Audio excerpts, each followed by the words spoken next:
Assalamualaikum teman-teman. Hari ini Ibu ingin bercerita tentang kisah seorang nabi yang diutus oleh Allah Subhanahu wa taala kepada suatu kaum yang Allah limpahkan kekayaan alam yang cukup banyak dan negeri mereka sangat subur. Tapi dengan kenikmatan yang begitu banyak tidak membuat mereka bersyukur kepada Allah. Mereka malah ingkar kepada Allah. Mereka bersikap sewenang-wenang terhadap alam semesta. Nah, kira-kira seperti apa ya kelanjutan kisahnya? Terus simak ya kisah berikut ini. Kisah Nabi Hud alaihissalam. Nabi Hud alaihissalam adalah seorang nabi yang diutus untuk kaum Ad yang tinggal di Al-Ahqaf, tepatnya di negeri Yaman. Kaum Ad adalah suku tertua sesudah kaum Nabi Nuh alaihissalam.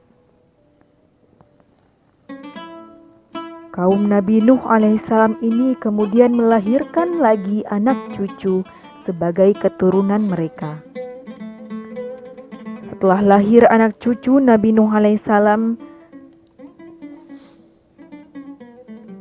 mereka hidup terpencar di segenap pelosok yang berjauhan. Mereka berpencar, kemudian membentuk berbagai suku, kaum, dan bangsa. Masing-masing golongan, suku, dan bangsa berkembang menurut adat kebiasaan atau tradisi masing-masing.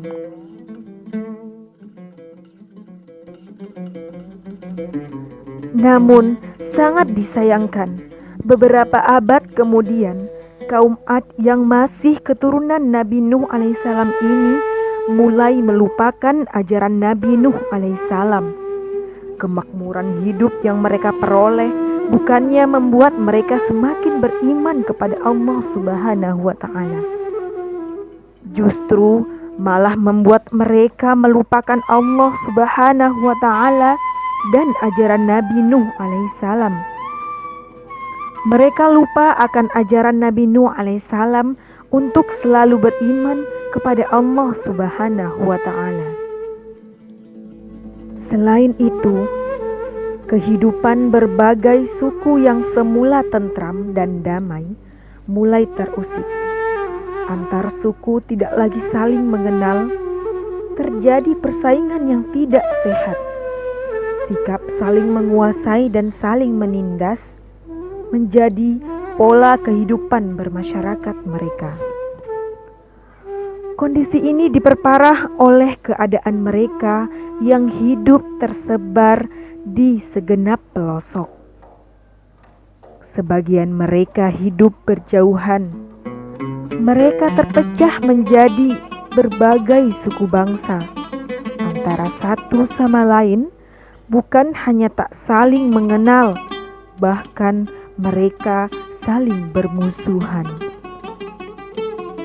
Tiap-tiap golongan, suku, dan bangsa berkembang menurut adat kebiasaan atau tradisi masing-masing. Kondisi ini menyebabkan mereka diliputi oleh rasa egois. Sikap saling menguasai menjadi kebiasaan hidup mereka. Semakin lama, suku Ad ini semakin tidak mengenal Allah Subhanahu wa taala, Sang Pencipta alam semesta.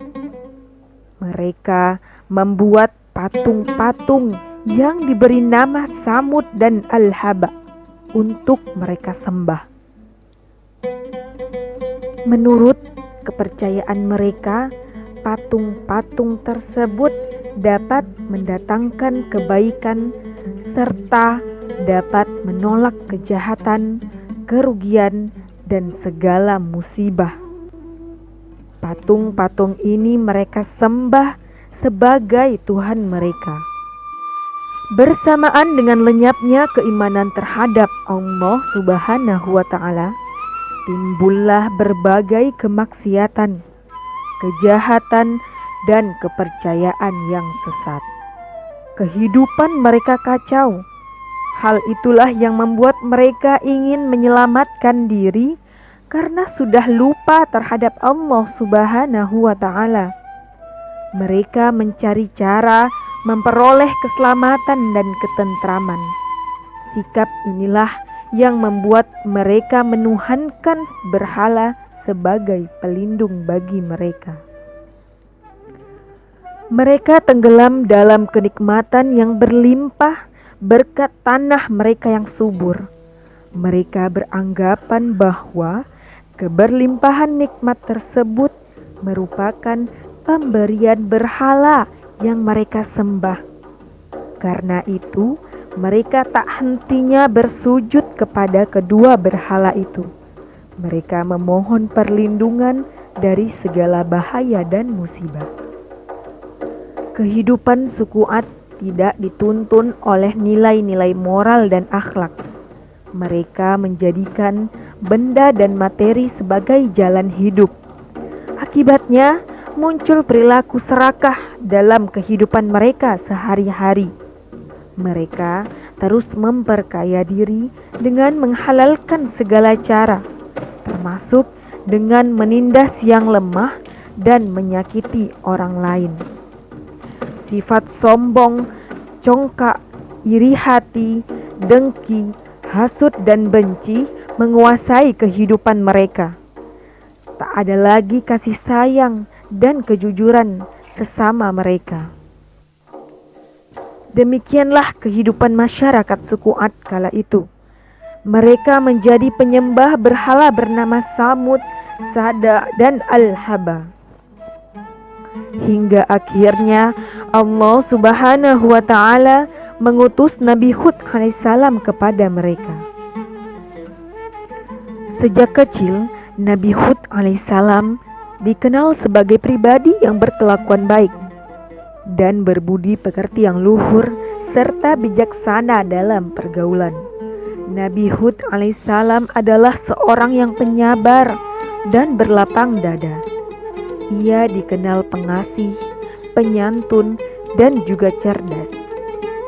Dalam berdakwah, ia tidak mengharapkan pamrih atas usahanya. Ia hanya ingin menuntun kaumnya ke jalan yang benar. Namun, Nabi Hud alaihissalam juga sangat tegas dalam pendiriannya.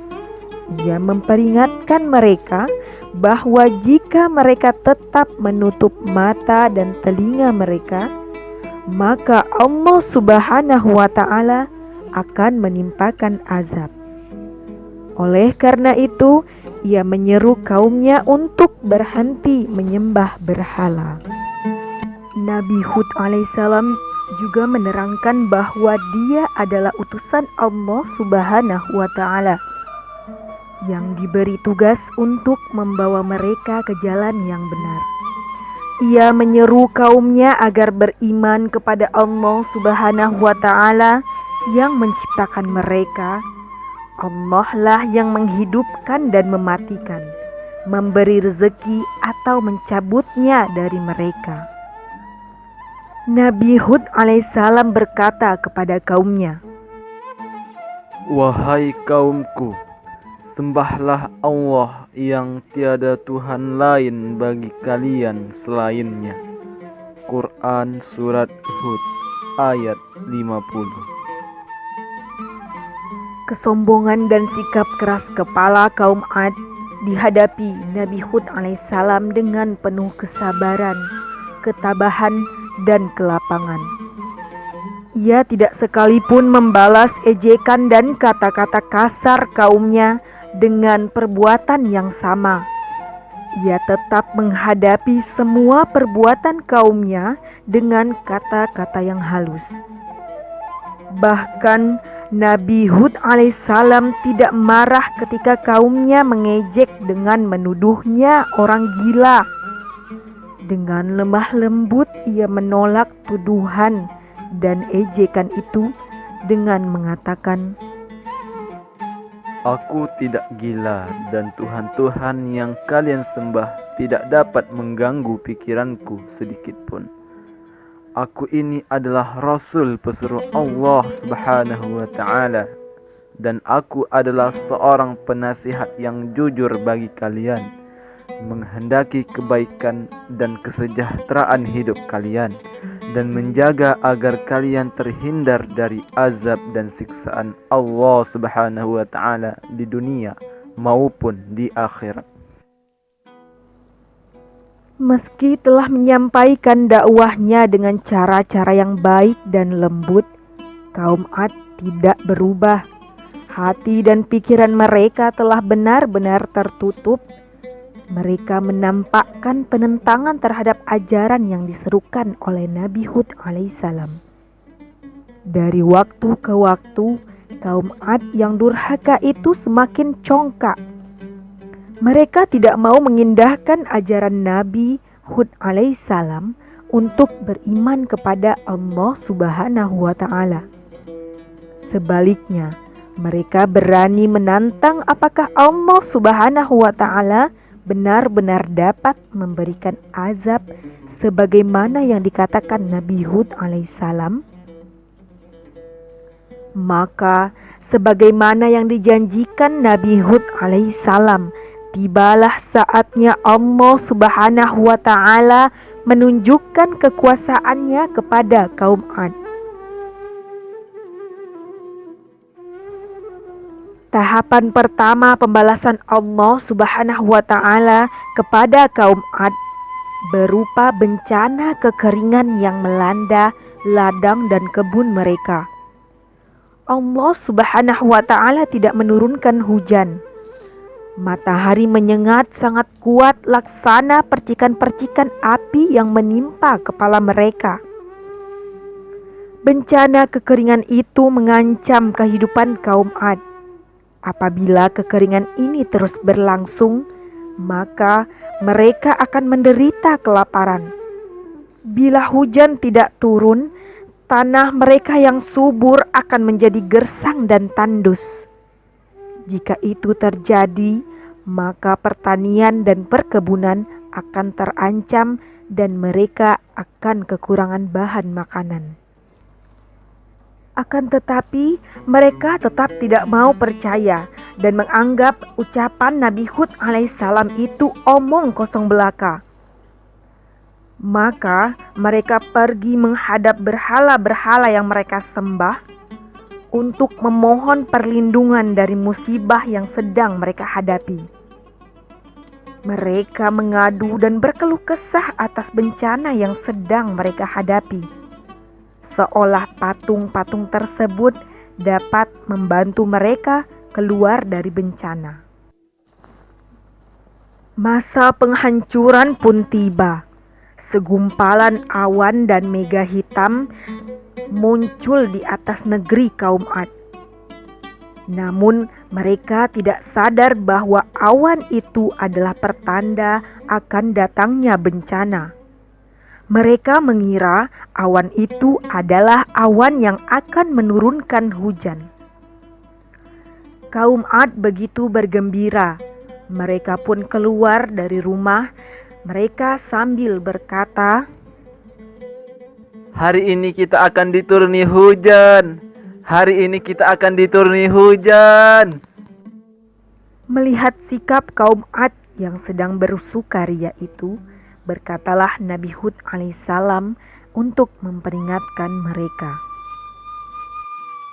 Awan hitam itu bukanlah awan rahmat bagi kalian, akan tetapi awan yang akan membawa kehancuran bagi kalian, sebagai balasan dari Allah Subhanahu wa Ta'ala yang telah kujanjikan dan yang kalian nanti-nantikan, untuk membuktikan kebenaran kata-kataku yang selalu kalian sangkal dan kalian anggap dusta.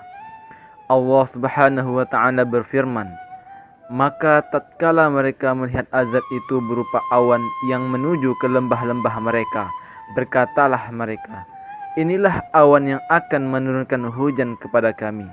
Bukan, bahkan itulah azab yang kalian minta supaya datang dengan segera, yaitu angin yang mengandung azab yang pedih, yang menghancurkan segala sesuatu dengan perintah Tuhannya.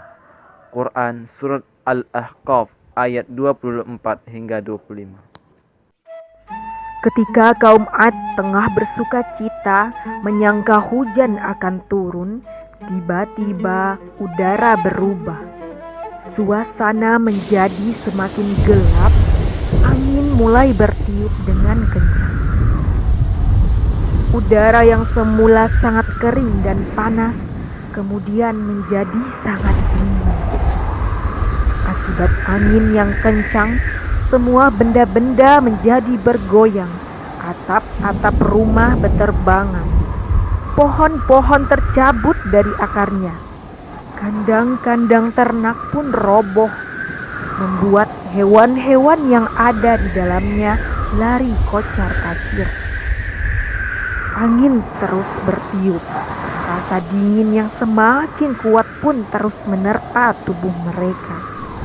Itulah bencana angin topan yang menimpa kaum Ad. Kaum Ad berlari menyelamatkan diri. Sebagian bersembunyi di dalam rumah mereka. Sebagian lagi lari menuju tenda dan bersembunyi di dalamnya. Tapi angin yang bertiup semakin kencang menghancurkan rumah serta tenda-tenda mereka. Setiap kali bertiup, angin itu menghancurkan apa saja yang ada di depannya, seperti rumah, manusia, hewan, tanaman, tanpa terkecuali. Angin topan itu bertiup selama 7 malam 8 hari, menghancurkan kehidupan kaum Ad, membuat negeri mereka rata dengan tanah. Lalu dengan izin Allah Subhanahu wa Ta'ala, angin topan itu pun berhenti. Angin topan yang menghancurkan kaum Ad memang bukanlah angin biasa. Angin tersebut adalah angin sor-sor, yaitu angin yang sangat kencang yang mengakibatkan semua yang terlibat menjadi binasa dan roboh bergelimpangan, bagai pohon yang tumbang. Hal yang lebih mengerikan adalah angin itu membawa badai pasir. Kaum Ad terkubur di bawah pasir karena badai pasir yang disebabkan angin topan itu. Bukti paling penting yang menunjukkan bahwa kaum Ad dikubur oleh badai pasir adalah kata Al-Ahqaf yang digunakan dalam Al-Quran dalam ayat 21 surah Al-Ahqaf untuk menandai lokasi dari kaum Ad. Ahqaf dalam bahasa Arab berarti bukit-bukit pasir, yang merupakan bentuk plural dari kata hiqf yang berarti bukit pasir. Penduduk Iram dan kaum Ad yang dilanda badai pasir tersebut telah dimusnahkan dalam waktu yang relatif singkat. Semua ladang yang subur, saluran irigasi, dan bendungan milik masyarakat yang pernah hidup di sana tertimbun oleh pasir. Seluruh kota dan penduduk kota Iram terkubur dalam pasir tanpa meninggalkan jejak sedikit pun. Demikianlah bencana angin topan dan badai pasir telah meluluh lantakkan kaum Ad dan penduduk Iram. Begitulah akhir kisah Nabi Hud alaihissalam dan kaum Ad.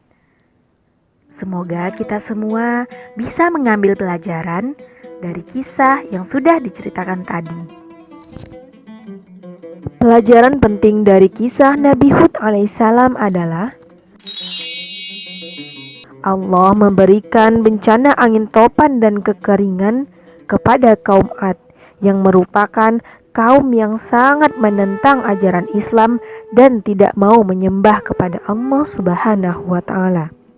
Pelajaran selanjutnya adalah ketika Allah berikan kita begitu banyak kenikmatan, sudah semestinya kita mesti bersyukur kepada Allah. Tidak seperti yang dilakukan oleh kaum Ad. Mereka malah sombong dan congkak hingga mereka merusak alam semesta dan melakukan perbuatan-perbuatan tercela. Dan yang terakhir adalah kita dianjurkan untuk menjaga alam semesta agar terhindar dari kerusakan-kerusakan dengan cara menjaga lingkungan, tidak membuang sampah sembarangan, mendaur ulang sampah dan juga mengurangi sampah dengan membuat hasil-hasil karya dari barang-barang bekas menjadi hal yang bermanfaat agar kita terhindar dari bencana ataupun kerusakan-kerusakan alam seperti yang dijelaskan dalam Quran Surah Ar-Rum ayat 41. Yuk kita baca sama-sama. A'udzu billahi minasyaitonir rajim. Zaharal fasadu fil barri wal bahri bima kasabat aydin nasi liyudhiqahum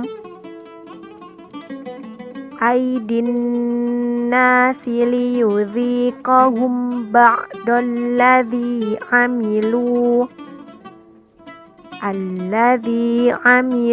la'allahum yarji'un. Artinya, telah tampak kerusakan di darat dan di laut disebabkan karena perbuatan tangan manusia, supaya Allah merasakan kepada mereka sebahagian dari akibat perbuatan mereka, agar mereka kembali ke jalan yang benar. Shadaqallahul azim. Semoga dengan kisah Nabi Hud alaihissalam dan kaum Ad, kita semua bisa mengambil pelajaran dan menjadi anak yang solih dan solihah, terutama menjaga lingkungan kita agar bisa sehat, bersih, dan indah. Dan yang paling penting, kita mampu mengurangi sampah dan bisa mendaur ulang sampah yang ada di rumah kita menjadi sebuah hal yang bermanfaat. Terima kasih. Assalamualaikum warahmatullahi wabarakatuh.